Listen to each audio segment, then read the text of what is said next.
നെഗറ്റീവിലാണ് നിൽക്കുന്നത്. നെഗറ്റീവിൽ നിൽക്കുന്നു, 0 ആണ്. ഞാൻ ബിസിനസ് സ്റ്റാർട്ട് ചെയ്യുകയാണ്. ബിസിനസ് സ്റ്റാർട്ട് ചെയ്യുന്നത് വളരെ ചെറിയൊരു ഇൻവെസ്റ്റ്മെൻറ്റിലാണ്.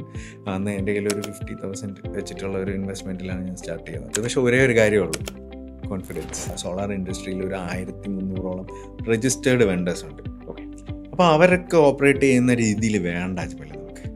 നമുക്കൊരു പുതിയ ഒരു entirely different parallel universe create ചെയ്യണം. 10 ഡീലേഴ്സുമായി താങ്കൾ 10 മാസം കൊണ്ട് സോളാറിൽ 20 കോടി ബിസിനസ് പിടിച്ചെടുത്തു. 20 കോടി ബിസിനസ് മഹീന്ദ്രയുടെ നമ്മളൊരു കോർ ടീം ബിൽഡ് ചെയ്തു.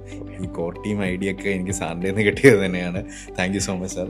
B2B ബിസിനസ്സാണ് ഞാൻ ചെയ്യുന്നതെങ്കിൽ അവരൊന്നും എൻ്റെ ഡീലേഴ്സ് അല്ല, ദേ ആർ മൈ ഫാമിലി. അപ്പോൾ അവരുടെ ലാഭം അവർക്ക് എടുക്കാം, അവരുടെ ലാഭം അവരുടെ ഒരു ബിസിനസ്. അപ്പോൾ താങ്കൾ ഒരു ബിസിനസ്സുകാരനെ കൈ പിടിച്ചൊരു ബിസിനസ് ഉണ്ടാക്കി കൊടുക്കുകയാണ് അവർക്ക്. അതെ, ഒരു പ്രോഡക്റ്റും കൊടുത്ത് അതിന് വേണ്ട ട്രെയിനിങ്ങും കൊടുക്കുന്നു. ട്രെയിനിങ് കൊടുക്കുകയാണ്, അവരെ കൂടെ കൊണ്ടു നടക്കുകയാണ് ഫുൾ ടൈം.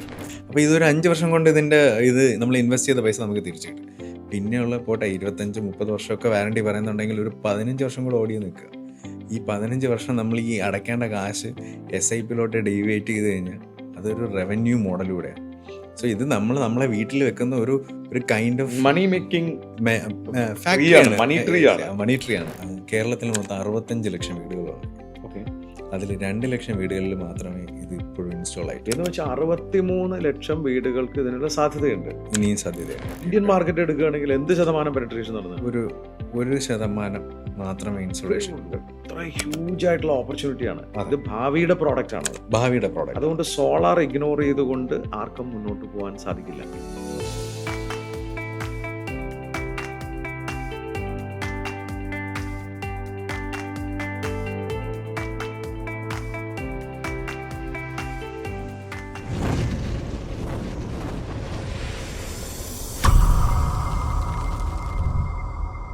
ഒരു സംരംഭം തുടങ്ങാനിരിക്കുന്നവർ ശ്രദ്ധിക്കേണ്ട ഒരു കാര്യമാണ്, നമ്മൾ ഏത് മേഖലയിലേക്കാണ് സംരംഭത്തിനായി ഇറങ്ങേണ്ടത്, ഏത് പ്രോഡക്റ്റാണ്, ഏത് സർവീസാണ്.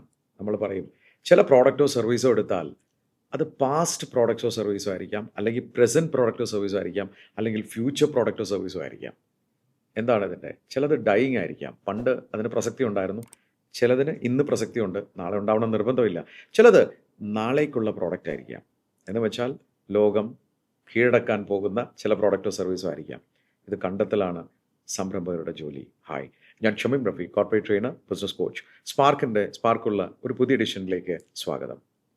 ഒരു യുവ സംരംഭകൻ അദ്ദേഹം തൊഴിൽ ചെയ്തതിന് ശേഷം അതിൽ നിന്ന് കിട്ടിയ പണം സ്വരൂപിച്ച് ഒരു സംരംഭത്തിലേക്ക് ഇറങ്ങുന്നു. എന്നാൽ ഒരു മേഖലയിൽ പ്രാവീണ്യം തെളിയിച്ചിട്ട് പിന്നീട് അതേ മേഖലയിൽ ഒരു സംരംഭം തുടങ്ങുന്നു എന്ന് മാത്രമല്ല, നല്ല കുറേ സംരംഭകരെ പടുത്തുയർത്തണം എന്ന ആവേശത്തോടു കൂടിയാണ് ഈ സംരംഭകൻ മുന്നോട്ട് പോകുന്നത്. എൻ്റെ വളരെ അടുത്ത സുഹൃത്തുവായ സംഗീത് ശിവനാണ് എന്നോടൊപ്പം സ്പാർക്കുള്ള കഥ പറയാനിരിക്കുന്നത്. സംഗീത്, സ്വാഗതം സ്പാർക്കിലേക്ക്. Thank you sir. Thank you so much. ഈഗളിൽ വെച്ച് കണ്ടുമുട്ടുമ്പോഴാണ് ഞാൻ താങ്കളുടെ ആ സ്പാർക്കുള്ള കഥ മനസ്സിലാക്കുന്നത്. അതിനുശേഷം നമ്മളിപ്പോൾ ഒരു യാത്ര കഴിഞ്ഞ് തിരിച്ചു വന്നുള്ളൂ. 8 ദിവസം നമ്മൾ ദുബായും ബാക്കും ഒക്കെ അടിച്ചു പൊളിച്ചിട്ടാണ് തിരിച്ചു വന്നത്. അപ്പോൾ സംഗീതിൻ്റെ കഥ നമ്മുടെ ഈഗിൾസിന് എല്ലാവർക്കും അറിയാം, എന്നാൽ നമ്മുടെ സ്പാർക്കിൻ്റെ പ്രേക്ഷകർക്ക് അറിയില്ല. അവർക്ക് വേണ്ടിയിട്ട് സംഗീതിൻ്റെ നാട് എവിടെയാണ്? സാർ, എൻ്റെ നാട് ട്രിവാൻഡ്രത്ത് ബാലരാമപുരമാണ്. അവിടെ നിന്നാണ് ഞാൻ എൻ്റെ ബേസിക് എല്ലാം അവിടെ നിന്ന് തന്നെയാണ്. പഠിച്ചത് എന്തായിരുന്നു? പഠിച്ചത് ഞാൻ എഞ്ചിനീയറിംഗ് ആണ് പഠിച്ചത്. ട്രിവാൻഡ്രത്ത് തന്നെയാണ് സാർ പഠിച്ചത്. ഈ എഞ്ചിനീയറിംഗ് ഒക്കെ നല്ല മാർക്കോടുകൂടി പാസ്സായ ആളാണോ? അങ്ങനെ പറയാൻ പറ്റില്ല. പാസ് ഔട്ട് ആവുന്ന സമയത്ത് എനിക്കൊരു 33 സപ്ലി ഉണ്ടായിരുന്നു. അധികമൊന്നുമില്ല, 33 സപ്ലൈ. അപ്പോൾ ചോദിച്ചോട്ടെ, പാരൻസ് എന്ത് ചെയ്യുക? എൻ്റെ ഫാദർ ഗവൺമെൻറ് സർവൻ്റ് ആണ്. ബേസിക്കലി അച്ഛൻ ഗവൺമെൻറ് സർവൻ്റ് ആണെങ്കിലും ഫാമിലി, എൻ്റെ ഗ്രാൻഡ് ഫാദർക്ക് ബിസിനസ് ബേസ്ഡ് ആയതുകൊണ്ട് തന്നെ അവർ ഒരു കച്ചവടം ബേസ്ഡ് ആയിട്ടാണ് വന്നത്. പക്ഷെ പാരൻസ് അപ്പോൾ ബിസിനസ് ഇല്ല. ബിസിനസ് റൺ ചെയ്തിട്ടുണ്ട്, but he's basically government employee. അതെ. 13 സപ്ലൈ ഒക്കെ വന്നപ്പോൾ, 13 അല്ല സർ, 33 സപ്ലൈ വന്നപ്പോൾ എന്ത് പറഞ്ഞു പാരൻസ്? ആക്ച്വലി സാർ, എന്നെ ഇപ്പോൾ കാണുന്ന പോലെയല്ല, ഞാൻ കുറച്ച് അങ്ങനെ ഫാമിലിയിൽ കുറച്ച് റബലായിരുന്നു ആക്ച്വലി ഞാൻ. അപ്പോൾ 33 സപ്ലി ഒക്കെ ഉണ്ടായിരുന്ന സമയത്ത് ഞാൻ അതിൽ വലിയ കൺസേൺഡ് അല്ലായിരുന്നു. സോ ഞാൻ അടിച്ചു പൊളിക്കുകയായിരുന്നു ലൈഫ്. കോളേജ് ടൈമിലൊക്കെ ഞാനൊരു പ്യൂർ റബലായിരുന്നു. അതായത് വീട്ടിൽ ആര് പറഞ്ഞാലും അനുസരിക്കില്ല. നെവർ മൈൻഡ് ആറ്റിറ്റ്യൂഡ് ആയിരുന്നു. സോ അന്നത്തെ കാലത്ത് never mind attitude is something നമ്മള് അങ്ങനെ ഒരു ആറ്റിറ്റ്യൂഡ് ഉണ്ടെന്ന് പറഞ്ഞു കഴിഞ്ഞാൽ വലിയ സംഭവമാണ് നമ്മുടെ കൂട്ടുകാരുടെ ഇടയിൽ. അതെ, ആ ഒരു ആറ്റിറ്റ്യൂഡിലാണ് ഞാൻ നടന്നത്. പിന്നെ സം പോയിന്റ്സിൽ വന്ന് റെവലേഷൻ എല്ലാവരുടെയും ജീവിതത്തിൽ ഒരു മാറ്റം ഉണ്ടാക്കുന്നത് പല സാഹചര്യങ്ങളിലായിരിക്കാം. അതെ അതെ പക്ഷെ ചിലരുടെ ജീവിതത്തിൽ അതൊരു പെണ്ണായിരിക്കാം. ആണ്. അതെ, ഡെഫിനറ്റ്ലി സാർ. അതായത് ഞാൻ നമ്മൾ സ്കൂൾ ഡേയ്സിൽ എനിക്ക് എൻ്റെ കൂടെ കൂടിയ ഒരാളുണ്ട്. സോ ഒരു പ്രണയം. അതെ, വീണ എന്നാണ് പേര്. അദ്ദേഹം എത്രാം ക്ലാസ്സിൽ പഠിക്കുമ്പോൾ തുടങ്ങിയ പ്രണയമാണ്? ഞാൻ +2ലായിരുന്നു, പുള്ളിക്കാരി +1ലായിരുന്നു. സോ ആ കാലം തൊട്ട് നമുക്ക് പ്രണയത്തിലായി. അപ്പോൾ പ്രണയത്തിലായിട്ട് ഞാൻ കോളേജിൽ, സോ പുള്ളിക്കാരി ആ കാലം തൊട്ട് നമ്മൾ ഈ ടിപ്പിക്കൽ പ്രണയ കഥ പോലെ പറയുന്നുണ്ട്, ഇങ്ങനെ പറ്റില്ല. സോ നെവർ മൈൻഡ് ആറ്റിറ്റ്യൂഡ് ആയിരുന്നു. 33 സപ്ലിയിലെത്തി ക്ലാസ്സിൽ കയറില്ല, പരീക്ഷ എഴുതില്ല, എല്ലാം ഉണ്ടായിരുന്നു. So I was enjoying my life എന്ന് തന്നെ പറയാം.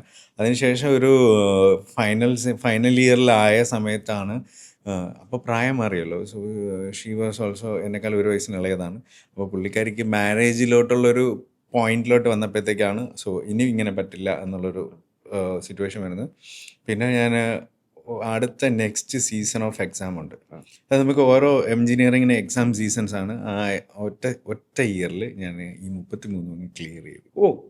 അപ്പൊ വീണയ്ക്ക് നന്ദി. അതെ, താങ്കൾ കാരണം ആ ഒരു വർഷം, അദ്ദേഹം കാരണം 1 വർഷം കൊണ്ട് അത് മുഴുവൻ ക്ലിയർ ചെയ്തു. എല്ലാം ക്ലിയർ ചെയ്തു. ശരി, പഠനശേഷം എന്ത് ചെയ്തു? പഠനശേഷം സാറേ, ആക്ച്വലി നമ്മൾ പഠിത്തം കഴിഞ്ഞു, 1 വർഷം ബാക്കായി. നമുക്ക് പിന്നെ എൻ്റെ ആ കാലത്തെ ലൈഫ് സ്റ്റൈൽ എന്ന് പറഞ്ഞു കഴിഞ്ഞാൽ കുറച്ച് രാവിലെ 12 മണിക്ക് ഉറക്കം നിൽക്കുന്നു, നൈറ്റ് ഫുള്ള് കറങ്ങുന്നു, അങ്ങനത്തെ ഒരു ലൈഫ് സ്റ്റൈലായിരുന്നു. അപ്പം പെട്ടെന്ന് ഇതിലോട്ടൊരു ചേഞ്ച് ഉണ്ടാവില്ലല്ലോ. സോ ഒരു 6 to 7 months ഞാനൊരു ട്രാൻസിഷൻ പീരീഡിലായിരുന്നു. ഓക്കെ, ഇനി സീരിയസ് ആവണോ എന്നുള്ള ഒരു ട്രാൻസിഷൻ കഴിഞ്ഞു. അപ്പോഴത്തേക്കും പിന്നെ ഞാൻ അച്ഛൻ്റെ അടുത്ത് ചെന്ന് എനിക്ക് ഒരു ജോബ് വേണം, കാരണം ഇങ്ങനൊരു സിനാരിയോ ഉണ്ട്, എനിക്ക് ഒരു പ്രണയമുണ്ട്, കല്യാണം കഴിക്കണം, സോ എനിക്കൊരു ജോബ് വേണം എന്ന് ഞാൻ ചോദിച്ചു. അച്ഛനെ ഹെൽപ്പ് ചെയ്തു. അച്ഛൻ്റെ ഒരു സുഹൃത്തിൻ്റെ കെയർ ഓഫിൽ എന്നെ സൗദി അറേബ്യയിലേക്ക് പറഞ്ഞു. ഇവിടെയൊന്നുമല്ല, സൗദി അറേബ്യയിലോട്ട് കയറ്റിവിട്ടെ. Saudi Arabia. എവിടെയാണ് സൗദിയിൽ? ഞാൻ ജിസാനിലാണ് പോയത്. ജിസാൻ റിഫൈനറി നടക്കുകയാണ്. അപ്പോൾ അവിടെ ജിസാൻ റിഫൈനറിയിലായിരുന്നു വർക്ക് ചെയ്തത്. ഒരു എക്സ്പീരിയൻസും ഇല്ല. ആദ്യത്തെ ജോലി ഒന്നും അറിയില്ല, മരുഭൂമിയിൽ. അതെ, കൊള്ളാം. ആക്ച്വലി എഞ്ചിനീയറിംഗ് ഞാൻ പഠിച്ചെങ്കിൽ അക്കാഡമിക്സ് കൊണ്ട് എനിക്ക് യാതൊന്നും തന്നെ അറിഞ്ഞൂടാ. ഞാൻ 33 സപ്ലി ഉള്ള ആളാണ്, ക്ലാസ്സിൽ കയറിയിട്ടില്ല. ഒരുമിച്ച് ക്ലിയർ ചെയ്താ ജസ്റ്റ് മക്കപ്പ് ചെയ്ത് പഠിച്ച് എഴുതി, അല്ലാതെ എനിക്ക് യാതൊന്നും തന്നെ അറിഞ്ഞൂടാ. അവിടെ ചെന്നതിന് ശേഷം വർക്കിലോട്ട് പോയി. സോ ഒരു പുതിയ ജോഗ്രഫി, പുതിയ ഒരു സ്ഥലം, മൊത്തത്തിൽ ഹാർഷ് കണ്ടീഷൻസ് ആയിരുന്നു. അവിടെ ഈ സാൻഡ് സ്റ്റോം എക്സ്പീരിയൻസ് ചെയ്തവർക്ക് അറിയായിരിക്കും. ഈ അവിടെ ഫ്രീക്വൻ്റ് ആയിട്ട് സാൻഡ് സ്റ്റോം ഒക്കെ ഉണ്ടാകുന്ന ഒരു സ്ഥലം, മണൽക്കാറ്റ്. അപ്പം ഈ ഒരു 20 minutes 30 minutes ഒക്കെ സാൻഡ് സ്റ്റോം ആവും. അപ്പോൾ ഇതിനകത്ത് പെട്ടു. അപ്പോൾ നമ്മൾ ഫുൾ കവർ ചെയ്തൊക്കെ നിൽക്കേണ്ട ഒരു സിറ്റുവേഷനാണ്. എക്സ്ട്രീം വെതറാണ്. അപ്പോൾ അങ്ങനത്തെ മരുഭൂമിക്കകത്താണ് റിഫൈനറികൾ. അപ്പോൾ അവിടെ ഞാൻ വർക്ക് ചെയ്യാൻ തുടങ്ങിയപ്പോഴത്തേക്ക് എനിക്ക് ഓക്കെ, പഠിച്ച കാര്യങ്ങൾ എവിടെ നിന്നൊക്കെ ഗ്ലിംസസ് വരുന്നു എന്നല്ലാതെ പിന്നെ എനിക്ക് അതിലൊരു കിക്ക് കിട്ടാൻ തുടങ്ങി, ഒരു ഇൻട്രസ്റ്റ് ഫീൽ ചെയ്തു. അപ്പോൾ ഞാൻ ഇതിനെ സ്റ്റഡി ചെയ്യാൻ തുടങ്ങി. അപ്പം ഈ പല കാര്യങ്ങളും ചലഞ്ചസ് മുമ്പിൽ വരുമ്പോഴാണ് നമുക്കതിനൊരു ഫണ്ണ് ഫീൽ ചെയ്യുന്നത്. അപ്പോൾ ഇങ്ങനെ ചലഞ്ചസ് വന്ന് ഫണ്ണ് ഫീൽ ചെയ്ത് നമ്മൾ ഇതിനെക്കുറിച്ച് സ്റ്റഡി ചെയ്ത് മുമ്പോട്ട് പോവുകയാണ്. അപ്പോൾ തന്നെ നമുക്ക് ഒബ്വിയസ്ലി കോർപ്പറേറ്റാണ്, ഒരു ഓഫീസ് പൊളിറ്റിക്സ് ഉണ്ടാവും. അപ്പോൾ നമ്മളെ ക്യാപ്പബിലിറ്റിയെ ക്വസ്റ്റ്യൻ ചെയ്യുന്ന പോലത്തെ പൊളിറ്റിക്സ് വരുന്നത്. അങ്ങനെ വന്ന സമയത്ത് പിന്നെ അത് വിട്ടുകൊടുക്കാൻ പറ്റില്ലല്ലോ, നമുക്ക് അത് ശരിയാവില്ല. ഓൾറെഡി പണ്ടേ ഒരു റബലിഷ് ആറ്റിറ്റ്യൂഡ് ഉണ്ട്. അപ്പം പിന്നെ അത് വിട്ടുകൊടുത്തില്ല. പിന്നെ ഞാൻ ഇതിനു വേണ്ടി കുത്തിയിരുന്ന് പഠിക്കാൻ തുടങ്ങി. എൻജിനീയറിങ്ങിന് പോലും പഠിക്കാതെ ഞാൻ ഇത് കുത്തിയിരുന്ന് പഠിച്ച്. എങ്ങനെ പഠിക്കുന്നതെന്ന് വെച്ച് കഴിഞ്ഞാൽ സാർ, ഞാൻ പ്ലാനിങ്ങിലാണ് വർക്ക് ചെയ്തത്. അപ്പം ഫ്യൂച്ചറായിട്ട് ഇൻസ്റ്റോളേഷൻസ് നടക്കേണ്ട കാര്യങ്ങളെക്കുറിച്ച് ഞാൻ ഗൂഗിൾ ചെയ്ത്, എനിക്ക് അറിഞ്ഞുകൂടാ സാധനം, ഞാൻ ഇരുന്ന് ഗൂഗിൾ ചെയ്തിരുന്ന് വായിക്കും. ഇത് വായിച്ചിട്ട് വന്ന് ഈ സൂപ്പർവൈസേഴ്സൊക്കെ ഉണ്ട്, അവരെ മുമ്പിൽ പ്രസൻറ്റ് ചെയ്യും. അപ്പോൾ അവരൊക്കെ ഓൾറെഡി എക്സ്പീരിയൻസ്ഡ് ആണെങ്കിലും അവരെ മുമ്പിൽ പ്രസൻറ്റ് ചെയ്യുമ്പോൾ ചുമ്മാ അങ്ങ് കോൺഫിഡൻസിൽ അടിച്ചു വിടും. അടിച്ച് വിടുമ്പോഴത്തേക്ക് അവരൊക്കെ ഇമ്പ്രസ്ഡ് ആയി തുടങ്ങി. അവർ പിന്നെ എൻ്റെ അടുത്ത് വന്ന് ഡൗട്ട് ചോദിക്കാൻ തുടങ്ങി. ഓക്കെ. പിന്നെ എനിക്കങ്ങ് ബൂസ്റ്റ് ആയി തുടങ്ങി. അതൊരു കിക്കായി. പിന്നെ ഞാൻ രാവിലെ എൻ്റെ റൊട്ടീൻ ഇച്ചിരി ഹെക്റ്റിക്കാണ്. രാവിലെ ഏർലി 4:30 ഞാൻ എഴുന്നേൽക്കണം. ഇവിടെ 12 മണിക്ക് എഴുന്നേറ്റുകൊണ്ടിരുന്ന ഞാനാണ് രാവിലെ 4:30 എഴുന്നേൽക്കണം. 4:30 എഴുന്നേറ്റ് 5 മണിക്കുള്ളിൽ റെഡിയായി ഞാൻ പോയി ബ്രേക്ക്ഫാസ്റ്റ് കഴിച്ച് ബസ്സിൽ കയറും. ഒരു 5:45 സൈറ്റിലെത്തും. പിന്നെ 6 o'clock സ്റ്റാർട്ട് ചെയ്യുന്നത്. ബസ്സിലിരുന്ന് ഉറക്കമാണോ? ഉറക്കമാണ്. അപ്പോൾ ആ ഒരു 15 മിനിറ്റ്സ് ഞാൻ നേരെ പോയി പാൻട്രിയിൽ പോയിരുന്ന് ഉറങ്ങും. അതിനുശേഷമാണ് ഞാൻ സീറ്റിലോട്ട് വരുന്നത്. അപ്പോൾ സീറ്റിൽ വന്നിരുന്ന് ഞാൻ രാവിലത്തെ ഷെഡ്യൂൾസ് എല്ലാം നോക്കി എടുത്ത് ഞാൻ സൈറ്റിലോട്ട് അങ്ങ് ഇറങ്ങും. പിന്നെ എൻ്റെ ഒരു റൊട്ടേഷനൊക്കെ കഴിഞ്ഞ് വരാൻ ഒരു 12 o'clock ആവും. അത് അങ്ങനെ ഹെക്റ്റിക്കായിരുന്നു. അപ്പോൾ പിന്നെ എനിക്ക് വൈകിട്ട് 6 മണിയാകുമ്പോഴും ജോലി തീരും. പക്ഷേ പിന്നെ എനിക്ക് അങ്ങ് പോകാൻ തോന്നാതെ, കാരണം പോയിട്ട് പ്രത്യേകിച്ച് എൻ്റർടൈൻമെൻറ്റ്സ് ഒന്നുമില്ല. സോ ഞാൻ ഓവർ ടൈം ചെയ്യാൻ തുടങ്ങി. ഒരു 16-17 മണിക്കൂറൊക്കെ ഞാൻ ഒരു ദിവസം വർക്ക് ചെയ്യും. അധ്വാനിക്കാൻ തുടങ്ങി. അതെ, 16-17 മണിക്കൂറൊക്കെ അധ്വാനിക്കുക എന്ന് പറഞ്ഞു കഴിഞ്ഞാൽ എനിക്കപ്പോൾ അതായിരുന്നു എൻ്റെ ഒരു ത്രില്ല്. ഇന്ന് എനിക്ക് ആ സ്ഥലത്ത് എനിക്ക് അങ്ങനെ അധ്വാനിച്ച സ്ഥലം ഇന്ന് മിസ് ചെയ്യാറുണ്ട് സാർ. ചില സമയത്ത് ഞാൻ ലോൺലി ആയിട്ടൊക്കെ ഇരിക്കുമ്പോഴത്തേക്ക് എനിക്ക് അവിടെ തിരിച്ചു പോകണമെന്നൊക്കെ തോന്നാറുണ്ട് സ്റ്റിൽ. പക്ഷേ എനിക്ക് അത്രയ്ക്ക് പണി പഠിച്ചു തുടങ്ങും. അറ്റാച്ച്ഡായി ഞാൻ. അങ്ങനെ പണി പഠിച്ചു. ഞാൻ ഭയങ്കര ഡിസിപ്ലിൻഡായി. അതാണ് ഏറ്റവും വലിയ ഗുണം. ഏറ്റവും വലിയ ഗുണം അതാണ്, ഡിസിപ്ലിൻഡായി. കാരണം എൻ്റെ എല്ലാം ഷെഡ്യൂൾഡായി. ഞാൻ വരുന്നു, ഭക്ഷണം കഴിക്കുന്നു, വാഷ് ചെയ്യുന്നു, അങ്ങനെ എല്ലാം സിസ്റ്റമാറ്റിക്കായി ടൈം ബൗണ്ടഡായി. അപ്പോൾ ഇങ്ങനെ ആയതിനു ശേഷം എന്നിൽ ഒരുപാട് മാറ്റങ്ങളുണ്ടായി. പിന്നെ പ്രണയം പൂത്തുലഞ്ഞു. നാട്ടിലേക്ക് വരേണ്ടി വന്നു. നാട്ടിലേക്ക് വന്നു. നമ്മളെ കല്യാണം കഴിഞ്ഞു. കല്യാണം കഴിഞ്ഞു തിരിച്ചു പോയാ പിന്നെ തിരിച്ചു പോകേണ്ട സിറ്റുവേഷൻ ആയിരുന്നു. അപ്പോഴത്തേക്ക് ഞാനൊന്ന് എക്സ്റ്റെൻഡ് ചെയ്തായിരുന്നു. എനിക്ക് ഒരു 10 വർഷത്തെ പ്രണയത്തിന് ശേഷം കല്യാണം കഴിച്ചാണ്. പിന്നെ പ്രവാസിയാവാൻ ഒരു മടി. അത് ഒബ്വിയസ്ലി ഉണ്ട്. ആ സമയത്ത് പിന്നെ ഈ ദൈവം വിധിച്ചതും രോഗിച്ചതും എന്നൊക്കെ പറയുന്നത് പോലെ കോവിഡ് വന്നു. അപ്പോൾ കോവിഡ് വന്ന സമയത്ത് പിന്നെ ഫ്ലൈറ്റ്സ് എല്ലാം ക്യാൻസൽ ചെയ്ത് ഞാൻ പിന്നെ പോവാതെ അങ്ങ് വീട്ടിൽ. സോ അത്യാവശ്യം ഒരു സേവിങ്സ് ഉണ്ടായിരുന്നു എൻ്റെ കയ്യിൽ. കുറേ അത്രയും വർഷം വർക്ക് ചെയ്ത സേവിങ്സ് ഉണ്ടായിരുന്നു. ഞാൻ അതിനെ ഫുള്ള് സ്പെൻഡ് ചെയ്ത് ഞാൻ ഗനെ നാട്ടിൽ നിന്നു. കുറച്ച് ലാവിഷായിരുന്നു. അപ്പം ആ തുടക്കത്തിൽ നമ്മളിങ്ങനെ ഈ അക്കൗണ്ട് ബാലൻസിൽ ഫണ്ട് പോകുമ്പോഴത്തേക്ക് ഈ ഫസ്റ്റ് ലെറ്റർ കുറയുന്നതല്ലേ നോക്കുള്ളൂ. അതെ, അത് മാത്രം നോക്കി ഈ ബാക്കിലോട്ടുള്ളത് നമ്മൾ പിന്നെ അതപ്പം നോക്കില്ല. പിന്നെ അത് കുറഞ്ഞ് ചെറുതായി വന്ന് തുടങ്ങിയപ്പോഴത്തേക്കാണ് നമ്മൾ ഈ ബാക്കിലോട്ടും പിന്നെ കോൺസെൻട്രേറ്റ് ചെയ്യാൻ തുടങ്ങി. അപ്പോഴത്തേക്ക് എൻ്റെ സേവിങ്സൊക്കെ ഒരുവിധം വാഷ് ഔട്ടായി. പിന്നെ കല്യാണം കഴിഞ്ഞിട്ട് ഇറ്റ്സ് എ ലവ് മാരേജ്. അപ്പം ഒബ്വിയസ്ലി എല്ലാ വീടുകളിലുള്ള ഉണ്ടായോ ആ സമയത്ത്? She was carrying. അപ്പോൾ സീറോ ആയി. അപ്പോൾ ഫാമിലി സപ്പോർട്ട് കുറഞ്ഞു. കാരണം ഓൾറെഡി ഞാൻ ലവ് മാരേജ് ആണ്. സോ അതിൻ്റേതായിട്ടുള്ള ഫാമിലി ഇഷ്യൂസൊക്കെ ക്രിയേറ്റ് ആയി. വീട്ടിൽ നിന്ന് സപ്പോർട്ട്സ് ഇല്ലാതായി. ഞാനൊന്ന് എന്താ പറയുക, ഒന്ന് ഔട്ടാവുന്ന സമയത്ത് എല്ലാവരും സഹായിച്ചിട്ടില്ല എന്നല്ല, ബട്ട് എന്നെ ഞാൻ ഇന്നും വളരെ റെസ്പെക്റ്റ്ഫുള്ളി കാണുന്ന എൻ്റെ വളരെ വേണ്ടപ്പെട്ട ആൾക്കാർ അന്ന് ഞാൻ സീറോ ആവുന്ന സമയത്ത് ഞാൻ ചോദിക്കാതെ പോലെ എനിക്ക് ഇങ്ങോട്ട് കാശൊക്കെ അയച്ചു തന്ന് എന്നെ ഹെൽപ്പ് ചെയ്തിട്ടുണ്ട്. സോ അവരെ എനിക്ക് ഒരിക്കലും മറക്കാൻ പറ്റില്ല. ജം ടു മീ. പിന്നീട് ജോലി കണ്ടെത്തിയോ? പിന്നീട് ഞാനൊരു സിറ്റുവേഷൻ വന്നിട്ട് ഞാനൊരു ജോലി കണ്ടെത്തുക ചെയ്തത്. അത് എൻ്റെ ഒരു സുഹൃത്ത് മൂലം അവൻ വർക്ക് ചെയ്യുന്ന ഒരു കമ്പനിയിലോട്ട് എന്നെ കൊണ്ടെത്തിച്ചു. അപ്പോൾ അവിടെ ഞാൻ ജോലി ചെയ്തു ഒരു 2 months. ജോലി ചെയ്യുന്ന സമയത്ത് തന്നെ പറഞ്ഞാൽ ഇതിലൊരു ബിസിനസ് ഓപ്പർച്യൂണിറ്റി ഉണ്ടല്ലോ. ഞാൻ ഒരു വലിയൊരു പ്രോജക്റ്റിൽ എക്സ്പോഷർ കഴിഞ്ഞ് വന്നതുകൊണ്ട് തന്നെ ഞാൻ വന്ന ഇൻഡസ്ട്രി സോളാർ ഇൻഡസ്ട്രിയിലാണ് ഞാൻ ജോലിക്ക് കയറുന്നത്. അപ്പോൾ അവിടെ സോളാറിലാണ് ജോലിക്ക് കയറിയത്? അതെ, സോളാറിൽ തന്നെയാണ് അന്ന് സോളാറിലോട്ട് കയറിയതോടെ ഇതിലുള്ള ബിസിനസ് ഓപ്പർച്യൂണിറ്റി എനിക്ക് മനസ്സിലായി. അപ്പോൾ 2 മാസത്തിൽ ഞാനത് ക്വിറ്റ് ചെയ്ത് ഞാൻ സ്വന്തമായിട്ട് സ്റ്റാർട്ട് ചെയ്തു. അന്ന് എൻ്റെ കയ്യിൽ ഒരു ഇൻവെസ്റ്റ്മെൻറ്റും ഇല്ല. കാരണം ഞാൻ ഓൾറെഡി സീറോ ആണ്. നെഗറ്റീവിൽ നിൽക്കുന്നു, സീറോ ആണ്. ഞാൻ ബിസിനസ് സ്റ്റാർട്ട് ചെയ്യുന്നത് വളരെ ചെറിയൊരു ഇൻവെസ്റ്റ്മെൻറ്റിലാണ്. അന്ന് എൻ്റെ കയ്യിൽ ഒരു 50,000 വെച്ചിട്ടുള്ള ഒരു ഇൻവെസ്റ്റ്മെൻറ്റിലാണ് ഞാൻ സ്റ്റാർട്ട് ചെയ്യുന്നത്. അപ്പോൾ അങ്ങനെ ഒരു ഇൻവെസ്റ്റ്മെൻറ്റിൽ സ്റ്റാർട്ട് ചെയ്തു. പക്ഷേ ഒരേ ഒരു കാര്യമുള്ളൂ, കോൺഫിഡൻസ്. അത് എനിക്ക് തന്നത് ആ മണ്ണാണ്. സൗദിയിൽ നിന്നാണ് എനിക്കത് കിട്ടിയത്. ആ മണ്ണിനോട് അത്ര സ്നേഹമുള്ള സ്ഥലമാണ്. അപ്പോൾ അവിടെ നിന്ന് ഞാൻ ഈ ബിസിനസ് സ്റ്റാർട്ട് ചെയ്തിട്ട് ഈ കോൺഫിഡൻസ് വെച്ച് പലരെയും പോയി കാണുന്നു. മെല്ലെ വളരെ ഗ്രാജുവലിയാണ് കയറി വരുന്നത്. ഒന്ന് സർവൈവിങ് മണി പോലും ഞാൻ വളരെ ഗ്രാജുവലിയാണ് ഉണ്ടാക്കി തുടങ്ങുന്നത്. അത്ര എളുപ്പമല്ല സാലറി കിട്ടുന്ന ഒരു ജോലി വിട്ടിട്ട് പെട്ടെന്ന് കയറി ബിസിനസ് വളർത്തി വിജയിപ്പിക്കുക എന്നുള്ളത്. അതിൽ ഏറ്റവും എൻ്റെ ഇമ്പോർട്ടൻസ് എൻ്റെ വൈഫാണ്. അതാണ് ഞാൻ ചോദിക്കാൻ പോയപ്പോൾ ആ സമയത്ത് ആരാണ് കട്ടയ്ക്ക് കൂടെ നിന്നതെന്ന്. അത് സാർ അന്നും മാത്രമല്ല ഇന്നും നമുക്ക് ഒബ്വിയസ്ലി മനസ്സിലാക്കാം സീറോ ആയി നിൽക്കുന്ന ഒരു പോയിന്റ്. ആ ഒരു പോയിന്റിൽ നമ്മൾ സർവൈവ് ചെയ്യണമെങ്കിൽ ഇപ്പോൾ എൻ്റെ വൈഫ് എൻ്റെ കൂടെ ഇല്ലായിരുന്നെങ്കിൽ, അല്ലെങ്കിൽ ഒരു സാധാരണ ഒരു പെൺകുട്ടിയുടെ ആറ്റിറ്റ്യൂഡിൽ അവൾ അന്ന് സംസാരിച്ചിരുന്നെങ്കിൽ ഇന്ന് ഞാനുണ്ടാവില്ല. കറക്റ്റ്. സോ അന്ന് പുള്ളിക്കാരിക്ക് മനസ്സിലായി കൂടെ നിന്നേ പറ്റുള്ളൂ. അന്ന് കൂടെ നിന്നും ഇന്നും കൂടെ നിൽക്കുന്നു. അന്ന് ആ ഒരു സർവൈവിങ് പീരീഡിൽ എൻ്റെ മോള് ജനിച്ചു. വൈഫ് വേറെ ആരുടെയും സപ്പോർട്ടില്ല, വീട്ടുകാരുടെ സപ്പോർട്ടില്ല, എൻ്റെ അവൈലബിലിറ്റി ഇല്ല. കാരണം എനിക്ക് സർവൈവിങ് മണി ഉണ്ടാക്കണം. So I was running behind that. ആ സമയത്ത് പുള്ളിക്കാരി സർവൈവ് ചെയ്തു. പുള്ളിക്കാരി ഷീസ് എ ഫൈറ്റർ. അങ്ങനെ ഫൈറ്റ് ചെയ്ത് നിന്നത് കൊണ്ടാണ് രക്ഷപ്പെട്ടത്. ശരി, അപ്പോൾ ആ ചെറിയ ബിസിനസ് എന്തെങ്കിലും വളർത്താനായോ?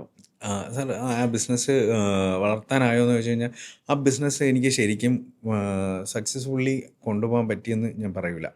ഓക്കെ, സോളാർ ഇൻഡസ്ട്രിയിലാണ് ഞാൻ ഇപ്പോഴെങ്കിലും. ആ കമ്പനിയിൽ നിന്ന് എനിക്കൊന്നും നേടാനൊന്നും പറ്റിയിട്ടില്ല. പക്ഷെ അന്ന് എനിക്കൊരു സെൽഫ് കോൺഫിഡൻസും മോട്ടിവേഷനും ആ കമ്പനിയിൽ നിന്ന് കിട്ടിയിട്ടുണ്ട്. പിന്നീട് എന്താ ചെയ്തത്? പിന്നീട് ഞാൻ ആ കമ്പനിയിൽ നിന്ന് തന്നെ എനിക്കൊരു കണക്ഷൻസ് ബിൽഡാവാൻ തുടങ്ങി. അപ്പോൾ കണക്ഷൻസ് ബിൽഡാവാൻ തുടങ്ങിയപ്പോഴത്തേക്ക് ഓപ്പർച്യൂണിറ്റി ഫൈൻഡ് ഔട്ട് ചെയ്യുക അല്ലെങ്കിൽ തപ്പി നടക്കുക എന്നുള്ളതാണല്ലോ നമ്മുടെ അങ്ങനത്തെ ഒരു സിറ്റുവേഷനിൽ നമ്മുടെ ഒരു ജോലി. അപ്പോൾ ഓപ്പർച്യൂണിറ്റി സീക്ക് ചെയ്ത് നടന്ന് എനിക്കൊരു കണക്ഷൻ കിട്ടി. അത് വളരെ യാദൃച്ഛികമായിട്ട് എനിക്ക് കിട്ടുന്ന ഒരു കണക്ഷനാണ്. എൻ്റെ ഒരു സുഹൃത്തിൻ്റെ കല്യാണത്തിന് പോകുന്നു. അവിടെ വെച്ച് എൻ്റെ വേറൊരു സുഹൃത്തിനെ കാണുന്നു. അവൻ ഒരു നമ്പർ എനിക്ക് തരികയാണ്. അപ്പോൾ ആ നമ്പറിലോട്ട് ഞാൻ വിളിക്കുകയാണ്. അപ്പോൾ വിളിച്ചു, പുള്ളിയായിട്ട് എനിക്കൊരു കണക്ഷൻ കിട്ടി. അപ്പോൾ പുള്ളിക്ക് ഒരു സബ് കോൺട്രാക്റ്റ് ചെയ്യണം. അപ്പോൾ ഓക്കെ ഞാൻ ചെയ്യാം. അത് കോൺട്രാക്റ്റ് ആകെ തുകയിൽ നോക്കുമ്പോൾ എനിക്ക് നഷ്ടമാണ്, അല്ല ആകെ തുകയിൽ എനിക്ക് ലാഭമാവും. ഇൻഡിവിജ്വലി നോക്കിയാൽ പ്രോഫിറ്റ് ഇല്ല. ഞാൻ കയ്യിൽ നിന്ന് പൈസ വെക്കേണ്ടതായിരുന്നു. അപ്പോൾ സ്റ്റിൽ വെറുതെ ഇരിക്കണ്ടല്ലോ എന്ന് വിചാരിച്ച് ഞാൻ അതങ്ങ് സ്റ്റാർട്ട് ചെയ്തിട്ട് നമ്മളത് ഡെലിവർ ചെയ്തപ്പോഴത്തേക്ക് നമ്മൾ തമ്മിൽ ആ പുള്ളിയും ഞാനും തമ്മിൽ വളരെ അടുത്തൊരു ബന്ധം വന്നു. അപ്പോൾ ആ ബന്ധം എനിക്കൊരു മൂത്ത ജ്യേഷ്ഠൻ എന്നുള്ള ഒരു ബന്ധവും പുള്ളിക്ക് എൻ്റെ അടുത്തും അതുപോലെ തന്നെ ഒരു അനിയൻ എന്നുള്ളൊരു സ്നേഹബന്ധം വന്നു. അങ്ങനെ ഒരു സിറ്റുവേഷൻ വന്നപ്പോൾ പുള്ളിക്കും പുള്ളിയുടെ ബിസിനസ് നോക്കി നടത്തണം, ഒരു ആൾ വേണം. അപ്പോൾ പുള്ളിക്കും പറ്റുന്നില്ല, ഒരാൾ വേണം. അപ്പോൾ അങ്ങനെ ഒരു സിറ്റുവേഷൻ വന്നപ്പോഴത്തേക്ക് ഞങ്ങളൊരു പാർട്ട്ണർഷിപ്പ് സംസാരിച്ചു. അപ്പോൾ പുള്ളി അതിൽ എഗ്രീഡായി. നമ്മൾ പാർട്ട്ണർഷിപ്പായിട്ട് ചെയ്യാൻ തുടങ്ങി. വലിയൊരു ബ്രാൻഡുമാണ്. അത് വലിയൊരു ബ്രാൻഡാണ്. ബ്രാൻഡ് ടാറ്റയിലാണ്. ഓക്കെ, അപ്പം അങ്ങനെ ഒരു ബ്രാൻഡിലോട്ട് ഞാൻ ചെന്ന് പെടുകയാണ്. അപ്പം ഒന്നുമില്ലായ്മയിൽ നിന്ന് എനിക്കൊരു ബ്രാൻഡ് കിട്ടുന്ന, ഒരു വെളിച്ചം കിട്ടുന്നതാണ്. അപ്പോൾ അതിലോട്ട് ഞാൻ പോയി. പിന്നെ പുള്ളിയുടെ കൂടെ ബിസിനസ് ചെയ്യാൻ തുടങ്ങി. അങ്ങനെ എത്ര വർഷം പോയി അത് സാർ എനിക്ക് തോന്നുന്നു ഒരു 3-4 ഇയേഴ്സോളം ബിസിനസ്. അപ്പോൾ അതിനിടയിൽ സാമ്പത്തികമായിട്ട് തിരിച്ചു പിടിച്ചോ? സാമ്പത്തികമായിട്ട് നഷ്ടങ്ങൾ എന്തെങ്കിലും ഉണ്ടായിരുന്നു? ഇഷ്ടംപോലെ നഷ്ടങ്ങൾ ഉണ്ടായിട്ടുണ്ട്. അത് ഒരു വട്ടമല്ല, പല വട്ടങ്ങളുണ്ടായിട്ടുണ്ട് സാർ. ആദ്യം ഞാൻ സ്വന്തമായിട്ട് എൻ്റെ കമ്പനി തന്നെ ചെയ്തിരുന്ന സമയത്ത് എനിക്കൊരു 10-20 ലക്ഷം രൂപയോളം പോയി കിട്ടി. പിന്നീട് നമ്മൾ ഈ ടാറ്റയായിട്ട് അസോസിയേറ്റ് ചെയ്ത് വന്നിട്ടും നമ്മൾ ഇതിൽ നിന്ന് റവന്യൂ ജനറേറ്റ് ആയി വരുന്ന സമയത്ത് കാശായിട്ട് വെക്കുന്നതല്ലല്ലോ. നമ്മൾ സംരംഭം തുടങ്ങി കഴിഞ്ഞാൽ പിന്നെ ഇൻവെസ്റ്റ് ചെയ്യാണ്. അപ്പോൾ അങ്ങനെ ഇൻവെസ്റ്റ് ചെയ്ത പലതും കിട്ടുന്നു. അതൊരു റോളർ കോസ്റ്റാണ്. അപ്പം അതിൻ്റെ സുഖം മനസ്സിലായി. ആദ്യത്തെ 2-3 നമ്മളെ പേടിപ്പിച്ചു. പിന്നെ അത് മനസ്സിലായി, ഇതാണ് അതിൻ്റെ ഒരു ഫ്ലോ. പിന്നെ പോയതിനെ നോക്കി നിന്നിട്ട് കാര്യമില്ല, മുമ്പോട്ട് കുതിക്കുക എന്നുള്ളതാണ്. പിന്നീട് എന്താ ചെയ്തത്? പിന്നീട് ഞാൻ അവിടെ തന്നെ നമ്മൾ കണ്ടിന്യൂ ചെയ്ത് പോവുമായിരുന്നു. അപ്പം പല ബിസിനസ്സുകൾ ഡൈവേഴ്സിഫൈ ചെയ്തതിന് ശേഷം നമുക്കൊരു സിറ്റുവേഷൻ വന്ന് എനിക്കൊരു ഓപ്പർച്യൂണിറ്റി കിട്ടി. അതായത് ഈ ടാറ്റയിൽ വർക്ക് ചെയ്യുന്ന സമയത്ത് തന്നെ നമുക്ക് ഒരുപാട് സുഹൃത്ത് ബന്ധങ്ങളൊക്കെ കിട്ടി. അപ്പം അതിൽ സാറിൻ്റെ ഭാഷ പറഞ്ഞ നല്ലൊരു എ പ്ലെയർ മഹീന്ദ്രയിലോട്ട് പോവുകയാണ്. അപ്പം മഹീന്ദ്ര കേരളത്തിലോട്ട് ലോഞ്ച് ചെയ്യാൻ പോവുകയാണ്. മഹീന്ദ്ര ഏറ്റവും പ്രമുഖ ബ്രാൻഡുകളിലൊന്നും. അതെ, സോളാറിൽ ഓൾറെഡി ഉണ്ട്. ആ സമയത്ത് ഉണ്ട് സാർ, ഒരു 4 വർഷമായിട്ടുണ്ട്. കേരളത്തിലില്ല. അപ്പം മഹീന്ദ്ര വരുന്നു. So I was in Tata. അപ്പോൾ അവിടെ നിന്ന് സുഹൃത്തിൻ്റെ പേര് അജ്മൽ എന്നാണ്. അജ്മൽ നേരെ അങ്ങോട്ട് പോവുകയാണ്. പോവുകയാണ് കേരള ഹെഡായിട്ട്. അതെ. അപ്പോൾ അജ്മൽ ഇങ്ങനെ പോവുകയാണ്. അപ്പം എന്നെ വിളിച്ച് ചേട്ടാ ഞാൻ ഇങ്ങനെ പോവുകയാണ്. ഒബ്വിയസ്ലി സ്പാർക്ക് ആവുമല്ലോ. സ്പാർക്ക് പോലെ എനിക്ക് അപ്പം തന്നെ സ്പാർക്ക്. ഞാൻ സ്പോട്ടിൽ ചോദിച്ചു, അജ്മലെ നമുക്ക് ഓപ്പർച്യൂണിറ്റി ഉണ്ടോ എന്ന് ചോദിച്ചു. അപ്പോൾ ഉണ്ട് ചേട്ടാ എന്നാണ്. അപ്പോൾ ഞാൻ എങ്ങനെ ഞാൻ മുംബൈക്ക് പോവുകയാണ്, ജോയിൻ ചെയ്തിട്ട് ഞാൻ തിരിച്ച് വന്ന് ചേട്ടനെ കാണാൻ തോന്നി. വന്ന് നമ്മൾ മീറ്റ് ചെയ്ത് ഞാൻ ആദ്യം ഒരു ഡീലർഷിപ്പിനാണ് സംസാരിച്ചത്. അപ്പോൾ ഡീലർഷിപ്പിന് സംസാരിച്ചു. ഞാൻ ഓക്കെ പറഞ്ഞു. അപ്പോഴത്തേക്ക് ഞാൻ ടാറ്റയായിട്ട് ഗുഡ് ബൈ പറഞ്ഞു. നല്ല രീതിയിൽ തന്നെ. നല്ല രീതിയിൽ. പുള്ളി ഇന്നും എനിക്കൊരു ജ്യേഷ്ഠ സഹോദരനെ പോലെയാണ്. എന്താവശ്യം ഉണ്ടെങ്കിലും വിളിച്ചാൽ ഞാനായിരിക്കും അവിടെ പോകുന്നത്. അത്ര എനിക്ക് എന്താ പറയുക സാറ്, ഒന്നുമില്ലായ്മയിൽ നമ്മൾ ഒരുമിച്ചാണ് വളർന്നെങ്കിലും നമ്മൾ എത്തിച്ച മനുഷ്യനാണ്. സോ അത്രയും പുള്ളി ഇന്നും എന്നെ അങ്ങനെ സപ്പോർട്ട് ചെയ്യുന്ന സ്നേഹബന്ധവും ഒക്കെ അങ്ങനെ തന്നെയാണ്. അപ്പോൾ വളരെ നല്ല രീതിയിൽ നമ്മൾ സെപ്പറേറ്റഡായി. ഞാൻ സ്വന്തമായിട്ട് മഹീന്ദ്ര അങ്ങ് പിടിച്ചു. മഹീന്ദ്ര ഒരുമിച്ചു. നമ്മൾ കഴിഞ്ഞ ഓഗസ്റ്റിലാണ് എനിക്ക് മഹീന്ദ്ര കിട്ടുന്നത്. അപ്പോൾ താങ്കൾ മഹീന്ദ്രയുടെ ഒഫീഷ്യൽ ഡിസ്ട്രിബ്യൂട്ടറായി തീർന്നു. അതെ, ഒഫീഷ്യൽ. കേരളത്തിൽ താങ്കൾ വഴിയാണ് ഇനി മഹീന്ദ്ര സോളാർ ഓപ്പറേറ്റ് ചെയ്യുന്നത്. യെസ്. Very good. അതിൻ്റെ തുടക്കം എങ്ങനെ ഉണ്ടായിരുന്നു? എന്താണ് ബിസിനസ് മോഡൽ? അത് ആക്ച്വലി സാറ് കഴിഞ്ഞ ഓഗസ്റ്റിലാണ്. അപ്പോൾ അജ്മൽ തിരിച്ചു വന്നു. ഞങ്ങൾ മീറ്റ് ചെയ്ത് ഞാൻ ഡീലർഷിപ്പിന് സംസാരിച്ച് ഞാൻ പെട്ടെന്ന് അങ്ങ് ചോദിച്ച്, അജ്മലെ ഞാനങ്ങ് മാസ്റ്റർ ഡിസ്ട്രിബ്യൂട്ടർ ആവട്ടെ, ചേട്ടനെ കൊണ്ട് പറ്റുമോ എന്ന് അജ്മൽ ചോദിച്ചു. നമുക്ക് നോക്കാം, പിടിക്കാം. ഓക്കെ. അപ്പോൾ പുള്ളിക്ക് ഓൾറെഡി എന്നിലൊരു വിശ്വാസമുണ്ട്. അപ്പം എനിക്കും അജ്മലിൻ്റെ വിശ്വാസമാണ്. അപ്പോൾ നമ്മൾ തമ്മിലുള്ള ആ ഒരു റാപ്പോ വൈബുണ്ട്. അത് ഒരു ഡെഡ്ലി കോംബോ ആണ്. അങ്ങനെ ഒരു കോംബോ വന്നപ്പോഴത്തേക്ക് ഞങ്ങൾ പിടിക്കാമെന്ന് വിചാരിച്ചു. പക്ഷേ ഞാൻ പറഞ്ഞു, നമ്മൾ ഓർഡിനറി ഇപ്പോൾ ഓൾറെഡി സോളാർ ഇൻഡസ്ട്രിയിൽ ഒരു 1300ഓളം രജിസ്റ്റേർഡ് വെണ്ടേഴ്സ് ഉണ്ട്. ഓക്കെ. അപ്പോൾ അവരൊക്കെ ഓപ്പറേറ്റ് ചെയ്യുന്ന രീതിയിൽ വേണ്ട അജ്മലെ. നമുക്കൊരു പുതിയ ഒരു entirely different parallel universe create ചെയ്യുക. ഇപ്പോൾ ഈ ലോഗയൊക്കെ ഇറങ്ങിയിരിക്കുന്ന ഞാനൊരു യൂണിവേഴ്സാണ് അങ്ങ് ക്രിയേറ്റ് ചെയ്തത്. അത് പ്രീ ഡിസൈൻഡ് ആയിരുന്നു. നമുക്ക് ഓൾറെഡി ടാറ്റയിൽ എക്സ്പോഷേഴ്സ് ഉണ്ട്. അപ്പോൾ ഈ അത്രയും വലിയൊരു ബ്രാൻഡിൻ്റെ എക്സ്പോഷർ ഉള്ളതുകൊണ്ട് തന്നെ നമ്മൾ കുറച്ച് കോർപ്പറേറ്റ് ലെവലിൽ തന്നെ അതിനെ ബിൽഡ് ചെയ്തു. ഓക്കെ. ബിൽഡ് ചെയ്തത് എങ്ങനെയാണെന്ന് വെച്ച് കഴിഞ്ഞാൽ, ഞങ്ങൾ വളരെ ഹാൻഡ് പിക്ഡ് ആയിട്ട് മാത്രമേ ഡീലേഴ്സിനെ ചൂസ് ചെയ്യുള്ളൂ. ഓക്കെ.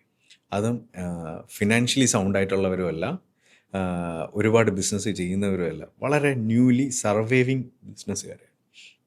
അതിൽ വേറൊരു കാര്യമാണ് സാർ, ഞാൻ അങ്ങനെ ഒരു സിറ്റുവേഷനിൽ നിന്ന് ഒരു ഓപ്പർച്യൂണിറ്റി ഇട്ട് കയറി വന്നതാണ്. സോ അങ്ങനെയുള്ള ആൾക്കാരെ വളർത്തിക്കൊണ്ടുവരണം എന്നുള്ളത് എൻ്റെ ഒരു പേഴ്സണൽ. വലിയ ആൾക്കാർക്ക് ഡിസ്ട്രിബ്യൂഷൻ കൊടുത്തില്ല. ഒന്നുകിൽ തുടക്കക്കാരാണ്, അല്ലെങ്കിൽ സ്ട്രഗിൾ ചെയ്യുന്ന ചെറിയ സംരംഭകരാണ്. ഓക്കെ. അവരെ പിടിച്ച് താങ്കൾ ഡീലറാക്കി. അപ്പോൾ അതിന് അവർ വലിയ ഇൻവെസ്റ്റ്മെന്റുകൾ എന്തെങ്കിലും ചെയ്യും? ഇല്ല. അവരെ സംബന്ധിച്ചിടത്തോളം ഓപ്പറേഷണൽ കോസ്റ്റ് ആണ് ഇൻവെസ്റ്റ്മെന്റ്. അപ്പോൾ എന്താണ് അവർക്ക് വേണ്ട ഇൻഫ്രാസ്ട്രക്ചർ എന്ന് പറഞ്ഞാൽ സാർ, അത് ഞാൻ ഡിസൈൻഡ് ആയിരുന്നത്. നമ്മൾ ആരും വലിയവരെ എടുക്കൂല എന്നൊക്കെ നമ്മൾ റിട്ടേൺ പോളിസീസ് ക്രിയേറ്റ് ചെയ്തു. അതിനുശേഷം നമ്മളൊരു 10, 30, 40 ആൾക്കാരെ പോയി പേഴ്സണലി വിസിറ്റ് ചെയ്തു. അതും ഒരുപാട് ഫോൺ കോൾസ്. അതിനുശേഷം പോയി വിസിറ്റ് ചെയ്തു. അതിൽ നിന്ന് ഹാൻഡ് പിക്ഡ് ആയിട്ടുള്ള 10 പേരാണ് ഞാൻ എടുത്തത്. 10 പേരെ കേരളത്തിൽ. ഈ 10 പേരെ എടുത്തതിൽ ഇവർക്കുള്ള ക്രൈറ്റീരിയാസ്, ഇവരൊന്നും ബിഗ് ബിസിനസ്മാൻ ആവാൻ പാടില്ല, സർവൈവേഴ്സ് ആയിരിക്കണം, അല്ലെങ്കിൽ പുതിയ ആൾക്കാരായിരിക്കണം. ഇവരുടെ ഇൻവെസ്റ്റ്മെൻറ്റ് പാർട്ട് എന്നാണ് ഇൻഫ്രയാണ്. നമുക്ക് ഈ ബിസിനസ് ക്യാരി ഓൺ ചെയ്യണമെങ്കിൽ സ്റ്റാഫ് വേണം. അപ്പോൾ അത് സ്ട്രക്ചേർഡ് ആക്കണമെങ്കിൽ ഇൻഫ്ര വേണം. അപ്പം ഞാൻ പറഞ്ഞു, ഒരു 5 സ്റ്റാഫ് മിനിമം റിക്വയർമെൻറ്റ് വേണം. അതാണ് അവരുടെ ഇൻവെസ്റ്റ്മെൻറ്റ്. ആ സ്റ്റാഫിനെ മെയിൻറ്റെയിൻ ചെയ്യുക, ഓഫീസ് സ്പേസ് വേണം, അതുപോലെ തന്നെ അവരുടെ ഡെയിലി ഓപ്പറേഷൻസ് കോസ്റ്റ് വേണം.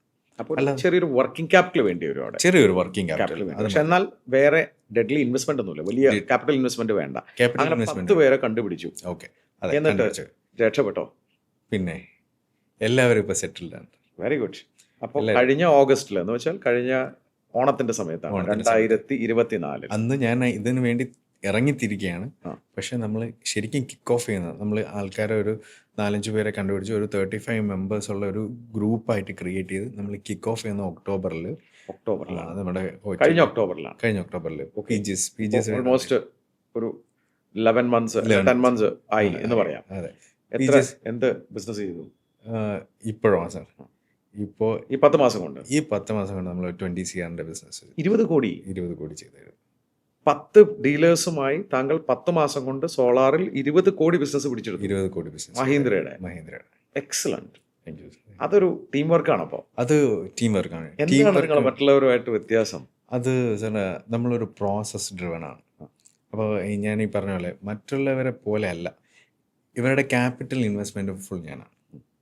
ക്യാപിറ്റൽ ഇൻവെസ്റ്റ്മെൻറ്റ് ഞാനാണ്. ഇവർക്ക് ഓപ്പറേഷണൽ ഇൻവെസ്റ്റ്മെൻറ്റേ ഉള്ളൂ. പക്ഷേ ഇവരെല്ലാം മൾട്ടിപ്പിൾ റിപ്പോർട്ടിംഗ് ആണ്. നമ്മൾ ഒരു കോർപ്പറേറ്റ് സ്ട്രക്ചർ എങ്ങനെയാണോ വർക്ക് ചെയ്യുന്നത്, ഹയറാർക്കി ഉണ്ട്. ഡീലേഴ്സ് ആണെങ്കിൽ പോലും അവരെ നമ്മളൊരു കോർ ടീം ബിൽഡ് ചെയ്തു. ഈ കോർ ടീം ഐഡിയ ഒക്കെ എനിക്ക് സാറിൻ്റെ നിന്ന് കിട്ടിയത് തന്നെയാണ്. Thank you so much sir. അപ്പോൾ ഈ കോർ ടീമിനെ ഞാൻ ബിൽഡ് ചെയ്ത് നമ്മളൊരു ഫാമിലി പോലെയാണ്. ഈ കോർ ടീം എന്ന് പറഞ്ഞൊരു ഫാമിലി പോലെയാണ്. എൻ്റെ പാർട്ട്നേഴ്സാണ് അവരൊക്കെ. എൻ്റെ B2B ബിസിനസ്സാണ് ഞാൻ ചെയ്യുന്നതെങ്കിൽ അവരൊന്നും എൻ്റെ ഡീലേഴ്സ് അല്ല, ദേ ആർ മൈ ഫാമിലി. അപ്പോൾ അത്രയും ക്ലോസ്ഡ് ആണ്. എല്ലാ സെയിൽസ് ആയാലും എല്ലാത്തിലായാലും എല്ലാവരുടെയും കോൺട്രിബ്യൂഷൻ ഉണ്ട്. ഇതെല്ലാം ഡിസിപ്ലിൻഡുമാണ്.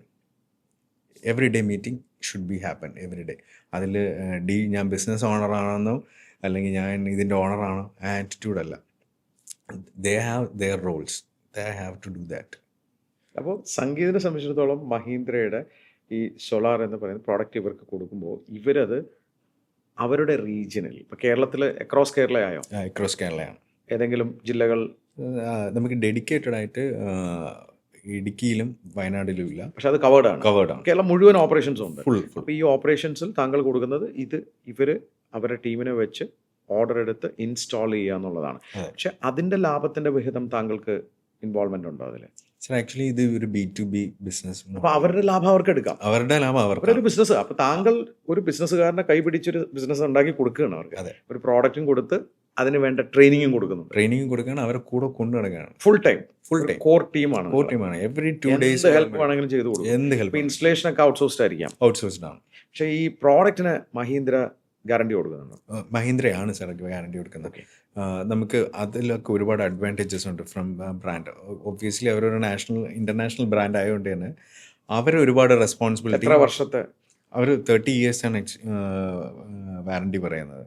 പക്ഷേ ആ ബ്രാൻഡിൻ്റെ sir actually Mahindra little bit higher side price ഉള്ള ഒരു പ്രോഡക്റ്റാണ്. അപ്പോൾ എനിക്ക് പോലും ഹയർ സൈഡിലാണ് അതിൻ്റെ പ്രോഡക്റ്റ് കിട്ടുന്നത്. എനിക്കറിയാം ബാക്കി ബ്രാൻഡുകളെ സംബന്ധിച്ചിടത്തോളം നോക്കുമ്പോഴത്തേക്ക്, കാരണം ഞാൻ ഈ ഇൻഡസ്ട്രിയിൽ കുറച്ച് കാലമായിട്ടുണ്ട്. Still what makes me associate with Mahindra എന്ന് പറയുന്നത് കുറേ റെസ്പോൺസിബിലിറ്റി അവർക്കും ഉണ്ട്. ഇപ്പോൾ മറ്റ് ബ്രാൻഡുകളെ പോലെയല്ല.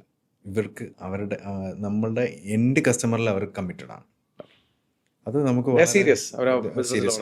മഹീന്ദ്ര ഒരു അങ്ങനത്തെ ഒരു ബ്രാൻഡാണ് അത്. അതെ അതെ. അതുകൊണ്ട് തന്നെ നമുക്ക് വിശ്വസിക്കാം. ഒരു അലിഗേഷനും വരാത്ത ബ്രാൻഡ്, വലിയ നല്ല ബ്രാൻഡാണ്. ഓട്ടോമൊബൈൽ സെക്ടറിലൊക്കെ എടുത്തു കഴിഞ്ഞാൽ അവരിപ്പോൾ നടത്തുന്ന ഇന്നോവേഷൻസ് ഒക്കെ നമ്മൾ കണ്ടു തള്ളിക്കുന്ന ഇന്നോവേഷൻസ് ആണ് അവർ കാറുകളിൽ കൊണ്ടുവരുന്നത്. ഒബ്വിയസ്ലി ഒരു റീസൺ കൂടെയാണ് ഞാൻ ആനന്ദ് മഹീന്ദ്രയുടെ വലിയ ഫാനാണ് സാർ. ഗ്രേറ്റ്. അപ്പോൾ അങ്ങനെ ഒരു 10 പേരടങ്ങുന്ന ഒരു സംഘം തന്നെ നിങ്ങൾ ഉണ്ടാക്കി. നമുക്ക് സോളാറിലേക്ക് ഒന്ന് പോകാം. ഈ സോളാർ എന്ന് പറയുന്നത്, ഒരു കാലത്ത് സോളാർ എന്ന് പറഞ്ഞാൽ എല്ലാവർക്കും ഒരു പുച്ഛമായിരുന്നു. പക്ഷെ ഇന്ന് പെട്ടെന്നാണ് സോളാറിനെ കുറിച്ച് സംസാരങ്ങൾ ഉണ്ടാവുന്നത്. പെട്ടെന്ന് അതിനൊരു വളർച്ചയുടെ പാതയിലാവുന്നു. സോളാർ എന്താണ് പ്രസക്തി? സോളാറിൻ്റെ പ്രസക്തി എന്ന് ചോദിച്ചു കഴിഞ്ഞാൽ, നമ്മുടെ കേരളം പെട്ടെന്ന് ഏത് ടെക്നോളജിയും അഡാപ്റ്റ് ചെയ്യുന്ന ഒരു സ്ഥലമാണ്, ഒരു റീജിയനാണ്. അപ്പോൾ ഇന്ന് ഇന്ത്യയിൽ നോക്കുകയാണെങ്കിൽ സോളാർ ഏറ്റവും കൂടുതൽ വീടുകളിൽ ഇൻസ്റ്റാൾ ചെയ്തിട്ടുള്ളതിൽ ഇപ്പോൾ ഗുജറാത്ത്, മഹാരാഷ്ട്ര ഉണ്ടെങ്കിൽ അത് കഴിഞ്ഞ് കഴിഞ്ഞാൽ കേരളമാണ്, നമ്മുടെ കൊച്ചു കേരളമാണ്. അപ്പോൾ എന്തുകൊണ്ടാണെന്ന് വെച്ച് കഴിഞ്ഞാൽ നമ്മൾ ഭൗതികമായിട്ട് നമ്മൾ ഒരുപാട് മുമ്പ് പോകുന്ന ആൾക്കാരാണ് ബാക്കിയുള്ള റീജിയൻസിനെ വെച്ച് നോക്കുന്ന സമയത്ത്. അതുപോലെ തന്നെ അതിൻ്റെ റീസൺ എന്താണെന്ന് വെച്ചാൽ പ്രാക്ടിക്കലി ഇറ്റ്സ് വെരി സസ്റ്റൈനബിൾ ആണ്. നമുക്ക് ഈ സൂര്യനില്ലാത്തൊരു കാലം ഉദിക്കുന്നില്ലല്ലോ, നമ്മളിൽ. അതെ. അപ്പോൾ സൂര്യനിൽ തന്നെ സാറ് നമ്മളിപ്പോൾ റോ മെറ്റീരിയൽസ് ഫ്രീ എന്ന് പറയുന്നല്ലോ, സൂര്യൻ എപ്പോഴും ഫ്രീ ആണ്. സോ അതിൽ നമ്മളൊരു ഇതിന് വേറൊരു വൈഡർ പെർസ്പെക്റ്റീവിൽ പറയുകയാണെങ്കിൽ സാർ, നമ്മളിപ്പോൾ ഒരു സോളാർ പ്ലാന്റ് ഇൻസ്റ്റാൾ ചെയ്യുന്നത് നമ്മൾ ഒരു വീട്ടിലൊരു ഫാക്ടറി ബിൽഡ് ചെയ്യുന്നത് പോലെ എന്ന് കരുതാം. കാരണം അതിൽ നമുക്ക് ഇൻകം ജനറേറ്റ് ആവുക. കാരണം നമ്മളൊരു മന്ത്ലി നമ്മൾ ഇപ്പോൾ ഇലക്ട്രിസിറ്റി ബോർഡിന് കൊടുക്കുന്ന കാശ് നമ്മൾ സേവ് ചെയ്യുകയാണ്. ഓക്കെ, ഇത് നമ്മളൊരു ഒരു ഇൻവെസ്റ്റ്മെന്റ് ചെയ്ത ഒരു ഫാക്ടറി, ഇപ്പോൾ ഒരു ബിസിനസ് പോലെ തന്നെ അതിനെ കണക്കാക്കുക. നമ്മൾ കൺസ്യൂം ചെയ്യുന്നു, ബാക്കി വരുന്നത് നമുക്ക് വിറ്റ് കാശാക്കാം. പണ്ട് മറ്റേ ഇൻവെസ്റ്റ് ചെയ്യണം എന്ന് പറഞ്ഞ പോലെ SIP കൊണ്ട് ഇൻവെസ്റ്റ്. അതെ അതെ. നമുക്ക് അത് മാത്രമല്ല സാർ, ഇത് വിൽക്കുന്നതിലുപരി നമ്മൾ സേവ് ചെയ്യുന്നുണ്ട്, നമ്മൾ മന്ത്ലി അടയ്ക്കുന്ന ഫണ്ട് സേവ് ചെയ്യുന്നുണ്ട്. അപ്പോൾ ഇതൊരു 5 വർഷം കൊണ്ട് ഇത് നമ്മൾ ഇൻവെസ്റ്റ് ചെയ്ത പൈസ നമുക്ക് തിരിച്ചു കിട്ടും. പിന്നെയുള്ള പോട്ടെ 25-30 വർഷമൊക്കെ വാറണ്ടി പറയുന്നുണ്ടെങ്കിൽ ഒരു 15 വർഷം കൂടെ ഓടി നിൽക്കുക. ഈ 15 വർഷം നമ്മൾ ഈ അടയ്ക്കേണ്ട കാശ് SIP-ലോട്ട് ഡീവിയേറ്റ് ചെയ്ത് കഴിഞ്ഞാൽ അതൊരു റവന്യൂ മോഡലൂടെയാണ്. സോ ഇത് നമ്മളെ വീട്ടിൽ വെക്കുന്ന ഒരു കൈൻഡ് ഓഫ് മണി മേക്കിംഗ് ഫാക്ടറിയാണ്, മണി ട്രീ ആണ് മണി ട്രീ ആണ്, അല്ലേ? ഫാക്ടറിയാണ്. റോ മെറ്റീരിയൽ ഫ്രീ അല്ലേ? ഫ്രീ ആണ്. അതെ. ഓക്കെ. ശരിക്കും പെനട്രേഷൻ എടുത്തു കഴിഞ്ഞാൽ കേരളത്തിൽ എന്ത് പെനട്രേഷൻ നടന്നിട്ടുണ്ട്? സാർ പെനട്രേഷൻ എടുത്തതെന്ന് വെച്ച് കഴിഞ്ഞാൽ ആക്ച്വലി സോളാർ ബിസിനസ്സിലിട്ട് ഞാൻ വരുന്ന സമയത്ത് ഞാൻ മുമ്പ് പറഞ്ഞ പോലെ ഞാൻ വൈകിപ്പോയോ എന്ന് എനിക്ക് തോന്നിയായിരുന്നു. ഇന്ന് വരുന്നവർക്ക് അതായിരിക്കും തോന്നുന്നത്. ആക്ച്വലി ഒരിക്കലും വൈകിയിട്ടില്ല. കാരണം കേരളത്തിൽ മൊത്തം 65 ലക്ഷം വീടുകളുണ്ട്. ഓക്കെ. അതിൽ 2 ലക്ഷം വീടുകളിൽ മാത്രമേ ഇത് ഇപ്പോഴും ഇൻസ്റ്റാൾ ആയിട്ട്. എന്ന് വെച്ചാൽ 63 ലക്ഷം വീടുകൾക്ക് ഇതിനുള്ള സാധ്യതയുണ്ട്. ഇനിയും സാധ്യതയുണ്ട്. അത് ഈ കുറച്ച് സോളാറുകാരെന്ന് വിചാരിച്ചു കഴിഞ്ഞാൽ അത് കേട്ടറിയാൻ പറ്റില്ല. ശരിക്കും കേറ്റർ ചെയ്യാൻ പറ്റില്ല. അതുപോലെ ഓപ്പർച്യൂണിറ്റി ഉണ്ട്. ഓപ്പർച്യൂണിറ്റി ഇന്ത്യൻ മാർക്കറ്റ് എടുക്കുകയാണെങ്കിൽ എന്ത് ശതമാനം പെനട്രേഷൻ നടന്നത്? 1% മാത്രമേ ഇൻസ്റ്റലേഷൻ ഉണ്ട്. ഇത്ര ഹ്യൂജ് ആയിട്ടുള്ള ഓപ്പർച്യൂണിറ്റിയാണ്. അതെ. ഇത് ഭാവിയുടെ പ്രോഡക്റ്റ് ആണത്. ഭാവിയുടെ പ്രോഡക്റ്റ് അതുകൊണ്ട് സോളാർ ഇഗ്നോർ ചെയ്തുകൊണ്ട് ആർക്കും മുന്നോട്ട് പോകാൻ സാധിക്കില്ല. സാധിക്കില്ല സാർ. കാരണം നമ്മൾ വീടുകൾ സെൽഫ് സസ്റ്റെയിൻഡ് ആവണം. പണ്ട് ഇപ്പോൾ നമ്മളെ വീടുകൾ പറയുമ്പോഴത്തേക്ക് സെൽഫ് സസ്റ്റെയിൻഡ് ആണോ എന്ന് പറയാൻ പറ്റില്ല. പക്ഷേ ഇപ്പോൾ ആൾക്കാർ ഒരുപാട് പേര് സെൽഫ് സസ്റ്റെയിൻഡ് ആവണമെന്ന് കരുതുന്നുണ്ട്. ഇപ്പം ഒരുപാട് IT പ്രൊഫഷൻസൊക്കെ അതിനെ സെൽഫ് സസ്റ്റെയിൻഡ് വീടുകളാണ് ബിൽഡ് ചെയ്യുന്നത്. അതായത് അവരുടെ പച്ചക്കറി സ്വന്തമായിട്ട് ഉണ്ടാക്കുന്നു, മിൽക്ക് പ്രോഡക്ട്സ് സ്വന്തമായിട്ട് ഉണ്ടാക്കുന്നു. അതുപോലെ നമ്മൾ ഉപയോഗിക്കുന്ന വൈദ്യുതി എൻവയോൺമെന്റൽ ഇഷ്യൂസ് സൊല്യൂഷനാണ്. നമ്മളെ വീടുകളിൽ വൈദ്യുതി സ്വയം ഉൽപ്പാദിപ്പിച്ച് അത് ഉപയോഗിക്കുക എന്ന് പറഞ്ഞാൽ നമ്മളൊരു സെൽഫ് സഫീഷ്യൻ്റ് ആക്കുക. സംഗീത്, വളരെ ഇൻട്രസ്റ്റിംഗ് ആയിട്ടുള്ളൊരു ബിസിനസ് മോഡലാണ്. താങ്കളുടെ ഭാവി സ്വപ്നങ്ങൾ എന്തൊക്കെയാണ്? സാർ എൻ്റെ ഭാവി സ്വപ്നങ്ങൾ 2 തരത്തിൽ പറയാം. അതായത് ഇൻ ടേംസ് ഓഫ് മണി മേക്കിങ്ങിലാണെങ്കിൽ എനിക്ക് ഈ വരുന്ന ഫിനാൻഷ്യൽ ഇയറിൽ ഒരു 100 crore ബിസിനസ് ചെയ്യണമെന്നുള്ളതാണ്. Very good. 100 കോടിയിലേക്കാണ്. അതെ. പക്ഷെ അത് ഒറ്റയ്ക്ക് എത്തിക്കാൻ പറ്റുമെന്ന് എനിക്ക് തോന്നുന്നില്ല. കാരണം ഞാനൊരു ടീം വർക്കിൽ വിശ്വസിക്കുന്ന ആളാണ്. ഒരിക്കലും ഒരാൾക്കും ഒന്നും ഒറ്റയ്ക്ക് സമ്പാദിക്കാനോ നേടാനോ പറ്റില്ല. അപ്പോൾ അതിന് എനിക്ക് എൻ്റെ ടീം വർക്ക് ചെയ്യണം. അപ്പോൾ എനിക്ക് അങ്ങനെ ഒരു ടീമിനെ ബിൽഡ് ചെയ്യുക എന്നുള്ളതാണ് എൻ്റെ വെരി നെക്സ്റ്റ് പ്രോജക്റ്റായിട്ട് ഞാൻ കണക്കാക്കുന്നത്. അതിന് എനിക്കൊരു ആഗ്രഹമുണ്ട്. എന്താണെന്ന് വെച്ച് കഴിഞ്ഞാൽ ഞാനൊരു 25 യങ് എൻ്റർപ്രണേഴ്സ്, അതായത് കേരളത്തിൽ ഒരു എൻ്റർപ്രണർ കൾച്ചർ ഉണ്ടാക്കിയെടുക്കുന്നത്. കാരണം ഓൾറെഡി ഇപ്പോൾ 1300ഓളം വെൻഡേഴ്സ് ഉണ്ട്. അവരെ ഒന്നുമല്ല ഞാൻ നോക്കുന്നത്. എനിക്ക് വേണ്ടത് എൻ്റെ ഈ 10 പേരുള്ള ഫാമിലി പോലെ ഇൻഡിജീനിയസ് ആയിട്ടുള്ള എൻ്റെ തന്നെ ക്ലോസ്ഡ് ഫാമിലിയാണ് ബിൽഡ് ചെയ്യുന്നത്. ഒരു കമ്മ്യൂണിറ്റിയാണ് ബിൽഡ് ചെയ്യുന്നത്. അങ്ങനെ ഒരു 25 യങ് ആയിട്ടുള്ള, അതായത് വളരെ പ്രായത്തിലും യങ്ങായിരിക്കണം, മൈൻഡ് സെറ്റിലും യങ്ങായിരിക്കണം, വളരെ പോസിറ്റീവായിരിക്കണം, ഗ്രോത്ത് മൈൻഡഡ് ആയിരിക്കണം. അങ്ങനെയുള്ള ഒരു 25 പേരെ കണ്ടെത്തി അവരെ എൻ്റെ ഒരു മെൻറ്റർഷിപ്പിലും ഇപ്പോൾ സാറിൻ്റെ കോച്ചിങ്ങും കാര്യങ്ങളൊക്കെ ആയിട്ട് തന്നെ നമുക്ക് ഒരു കമ്മ്യൂണിറ്റി ബിൽഡ് ചെയ്ത് അവരെ എൻ്റർപ്രണേഴ്സ് ആക്കി കൈപിടിച്ച് ഉയർത്തുക എന്നുള്ളതാണ്. എന്ന് വെച്ചാൽ താങ്കൾ ഈ 10 പേരെ സഹായിച്ച പോലെ തന്നെ ഒരു 25 പുതിയ സംരംഭകരെ കൊണ്ടുവരാം, ബിസിനസ്സിലേക്ക് കൊണ്ടുവരാം, സോളാർ ഇൻഡസ്ട്രിയിലേക്ക് കൊണ്ടുവരികയാണ്. അവരുടെ ക്യാപിറ്റൽ ഇൻവെസ്റ്റ്മെന്റ് ഇല്ല. എന്നാൽ അവരുടെ വർക്കിംഗ് ക്യാപിറ്റൽ ഒരു ഓഫീസും മാനേജ് ചെയ്താൽ മതിയാവും. പക്ഷേ ഇതിൻ്റെ മാർക്കറ്റിങ്ങും സപ്പോർട്ടും ഒക്കെ നിങ്ങൾ ചെയ്യും? എല്ലാം ചെയ്യും. കാരണം നമ്മളെ കയ്യിൽ ഓൾറെഡി എക്സ്പീരിയൻസ്ഡ് ആയിട്ട് ഓൾറെഡി റവന്യൂ ജനറേറ്റ് ചെയ്ത് സക്സസ്ഫുള്ളായ ഒരു 10% ഉണ്ട്. ഇപ്പോൾ തുടങ്ങുന്ന സമയത്ത് ഞാൻ ഒരാളായിരുന്നു. ഇന്ന് എനിക്ക് എന്നെ പോലത്തെ ഒരു 10 പേര് കൂടെ ഉണ്ട്. ആ 10 പേര് വഴി എത്ര പേർക്ക് തൊഴിലും കൊടുക്കുന്നുണ്ട്?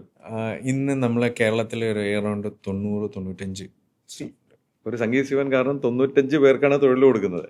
അതിനി വളരുകയാണ് ഈ 25 പേര് വരുന്ന വഴി. അപ്പോൾ അവരും ഡീലർഷിപ്പാണോ കൊടുക്കുന്നത്? അതെങ്ങനെയാണ്? അതെ, ഡീലർഷിപ്പ് തന്നെയാണ് സാർ. അതായത് ഇപ്പോൾ ഞാൻ എൻ്റെ 10 പേരെ കൊണ്ടുവന്നത് പോലെ ഞാൻ അവർക്ക് കീഴിൽ ഒരു 5 പേരെ വെച്ച് മാപ്പ് ചെയ്തിട്ട് ഞാൻ ചെയ്യുന്ന അതേ പ്രോസസ്സ് റെപ്ലിക്കേറ്റ് ചെയ്യാനാണ് ഉദ്ദേശിക്കുന്നത്. കാരണം നമ്മൾ ഈ പറഞ്ഞ പോലെ 65 ലക്ഷം വീടുകൾ ഇനിയും ബാലൻസ് കിടപ്പുണ്ട് സാർ. അത്രയും വീട് തീർക്കണ്ടേ. ഇതൊക്കെ കാറ്റർ ചെയ്യണമെങ്കിൽ നമ്മൾ 10 രൂപ വിചാരിച്ചാൽ നടക്കില്ലല്ലോ. So opportunities immense.